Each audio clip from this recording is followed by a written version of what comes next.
Welcome back, you beautiful, terrifying anomalies. The ones who possess that rare, unsettling gift of making a room go silent the moment you cross the threshold, shifting the very molecules of the air just by existing in it.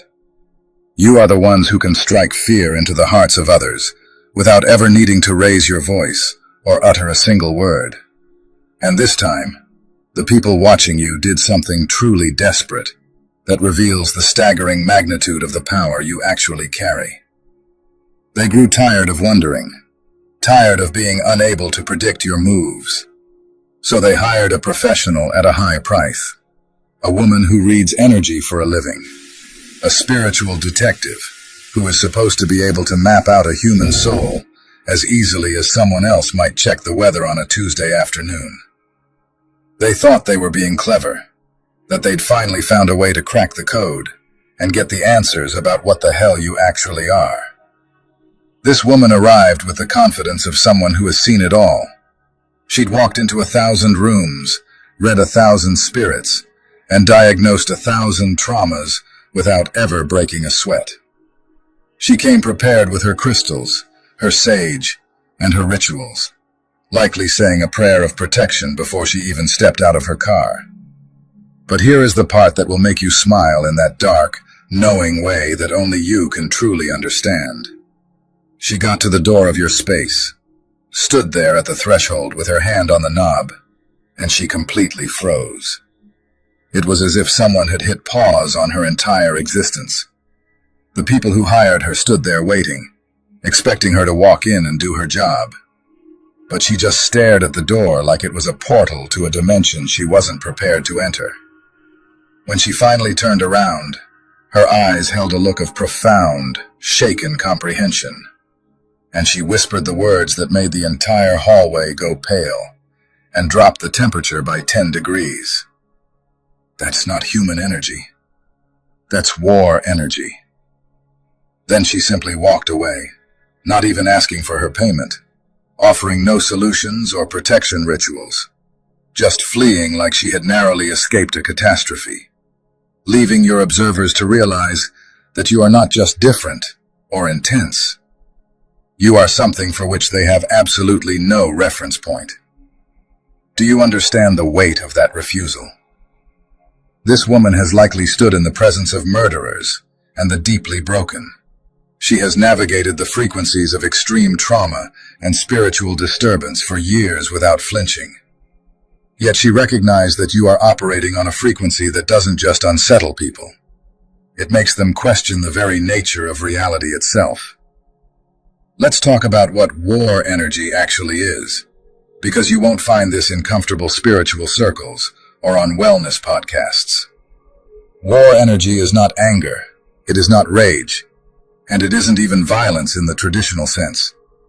It is something far more primal and absolute that occurs when a soul has been through so much combat, so much betrayal, and so much sustained survival mode that it literally rewires itself at the molecular level.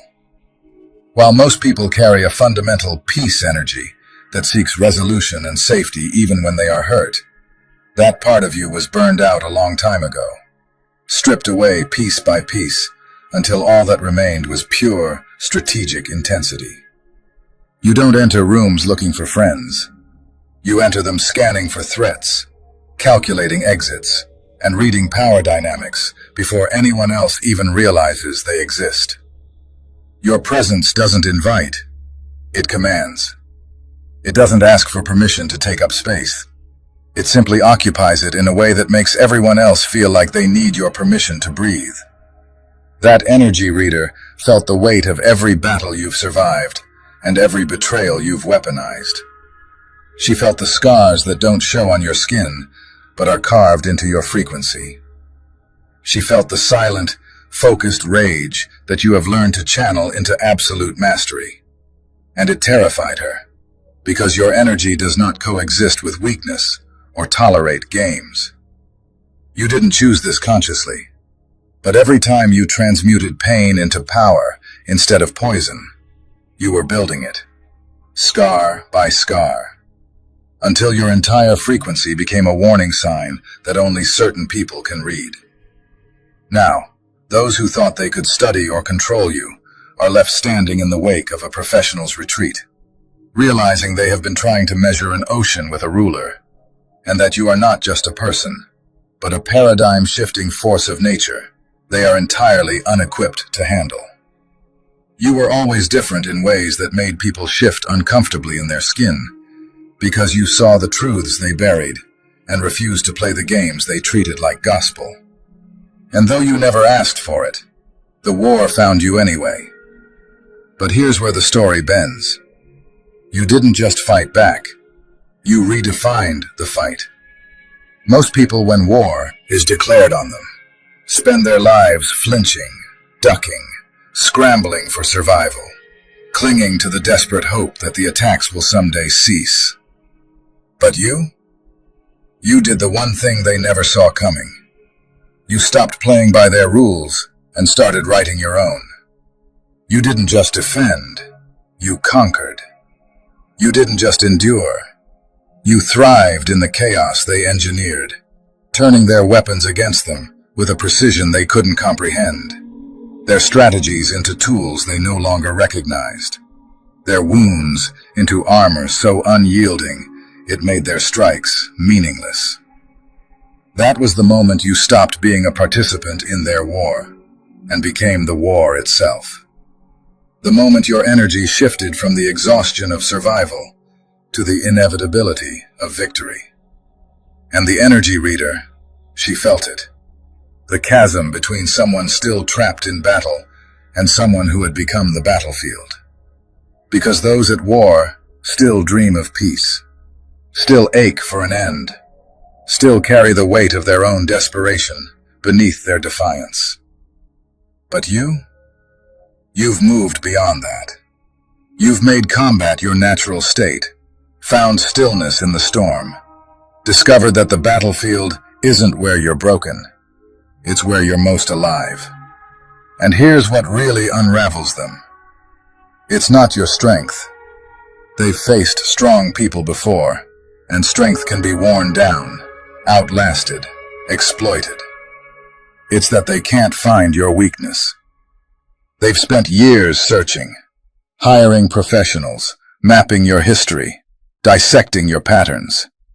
And every time they think they've found the crack, the vulnerability, the chink in your armor, it's already been fortified, already turned into a trap, already transformed into something sharper than their own blades.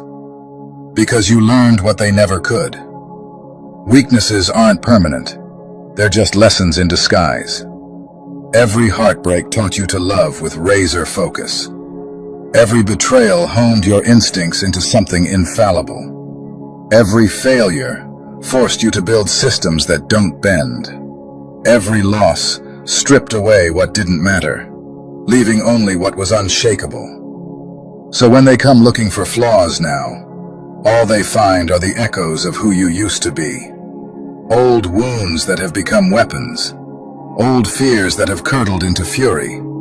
Old insecurities that now stand as unassailable confidence. The energy reader was sent to find those cracks, to locate where your energy faltered, where you were still bleeding.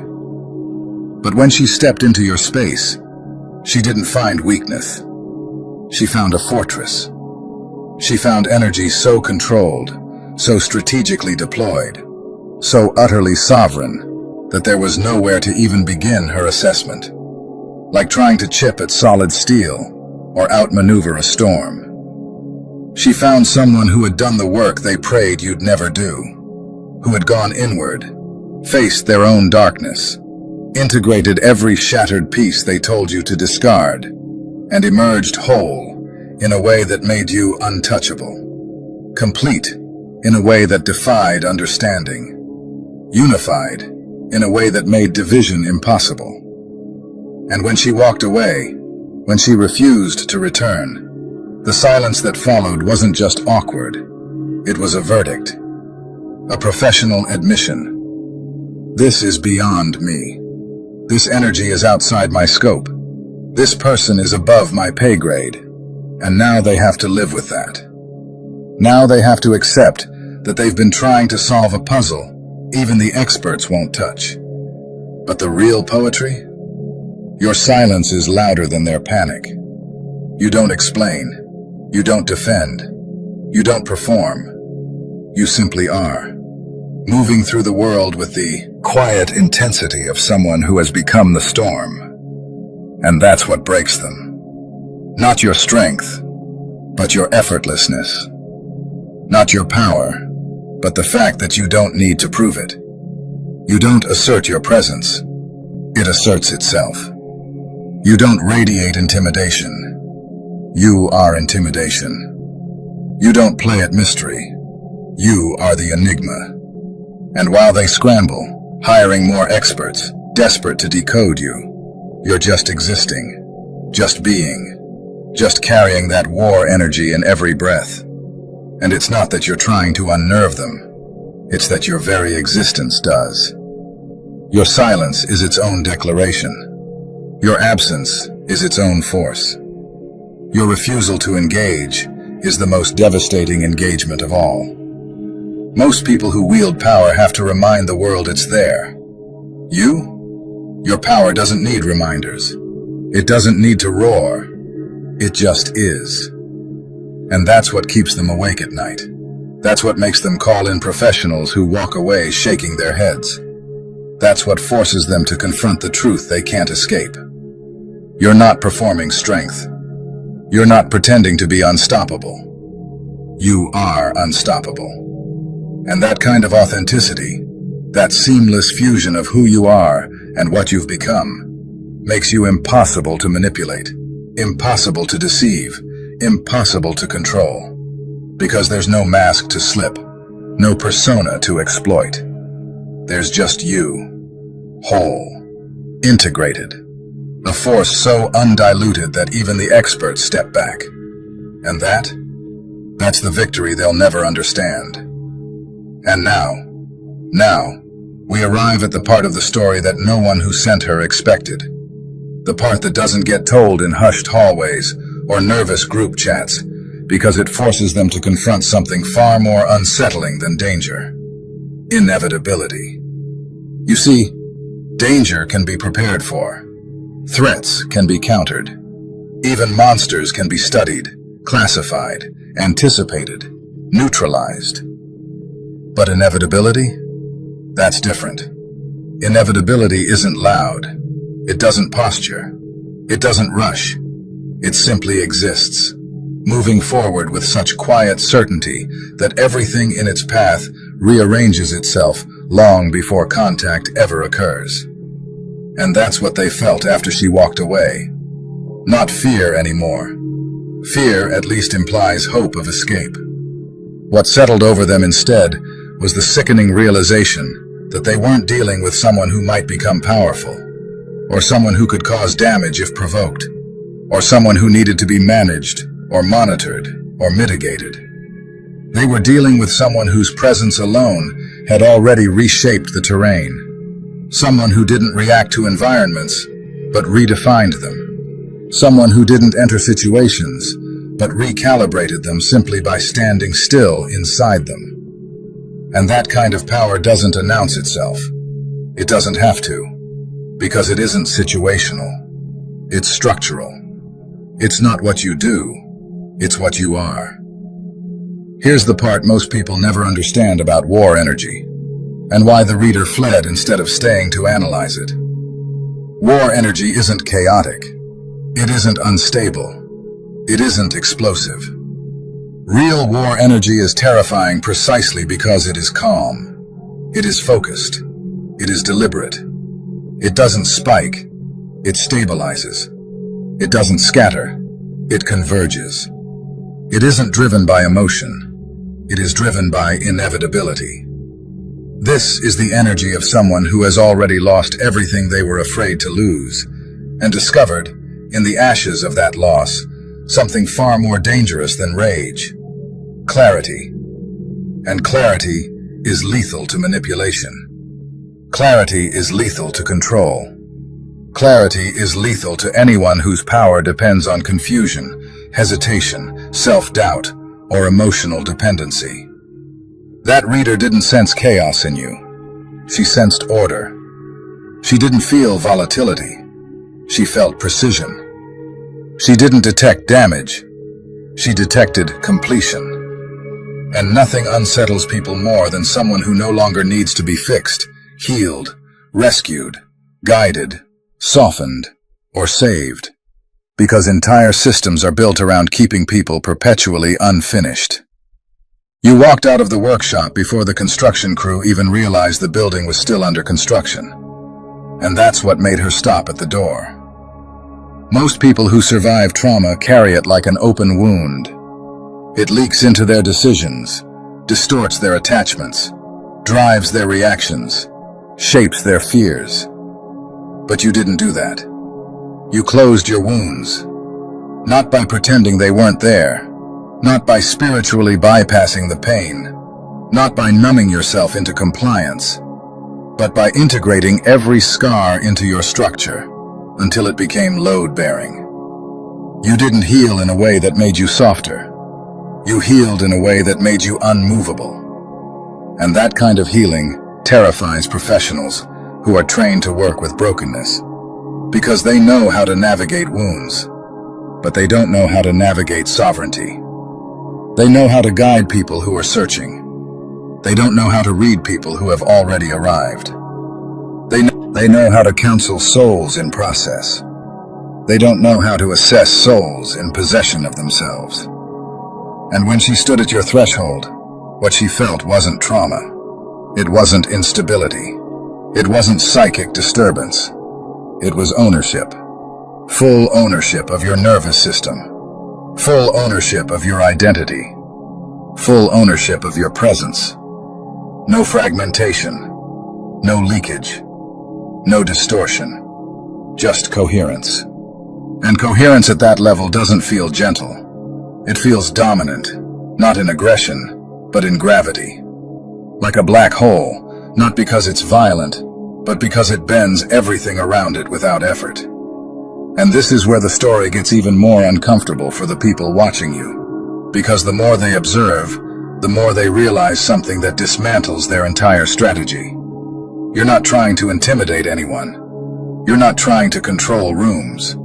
You're not trying to project power.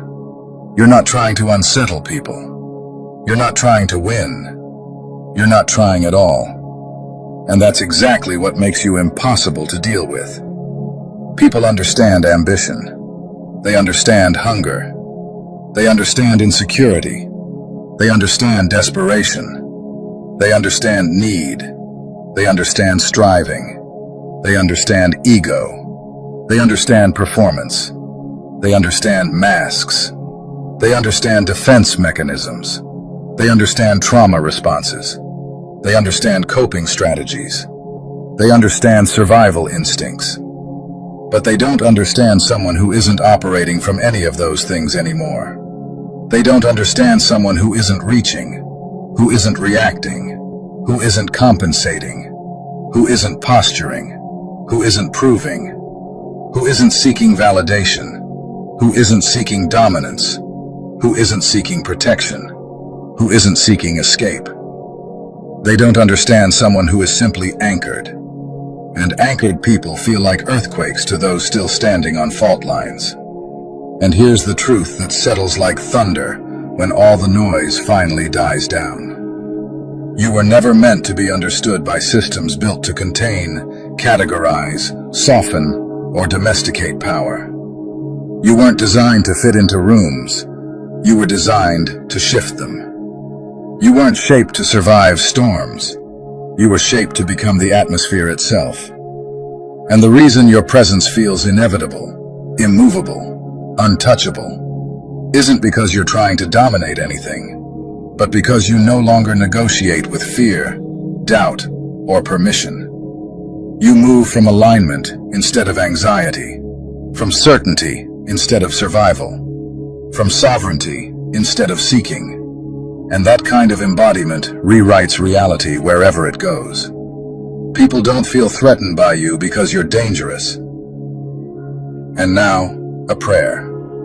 God, Source, Creator, Divine Intelligence, whatever name carries truth in the depths of this soul, I lift up the one reading this right now, the one who has walked through fire and emerged forged instead of fractured, the one who has been tested beyond explanation and still stands, not hardened but whole, not closed but coherent, not wounded but integrated. Cover them with clarity where confusion once lived. Anchor them in peace where chaos once ruled. Strengthen their boundaries where betrayal once entered. Illuminate their path where doubt once whispered. Let every scar become wisdom, every loss become alignment, every tear become authority, every battle become embodiment. Remove from their life anything that requires them to shrink, bend, perform, beg, or bleed to belong. Restore their nervous system to safety, their spirit to sovereignty, their mind to mastery, their heart to unshakable truth. Let no weapon formed against them prosper, and let no manipulation find traction in their field. Surround them with discernment, shield them with wisdom, guide them with precision, and bless them with the quiet confidence of someone who knows exactly who they are and whose they are. May their steps be steady, their vision be sharp, their presence be clean, and their future be protected from every force that would attempt to dilute their power or distort their truth. And may they walk forward knowing they are not late, not behind, not broken, not forgotten, but exactly on time, exactly aligned, exactly chosen. Amen. And finally, if this message spoke directly to your soul, if it felt like someone finally articulated what you've always known but never had language for, don't scroll past it like coincidence. This isn't random. This is recognition. Like this. Save this. Share this with someone who needs to remember who they are. And if you want more messages like this, messages that sharpen your mind, stabilize your spirit, and activate the power you've been carrying silently, follow, subscribe, and stay connected. Your story isn't over. This isn't the climax. This is the activation. And the world isn't ready for what you're becoming, but you are.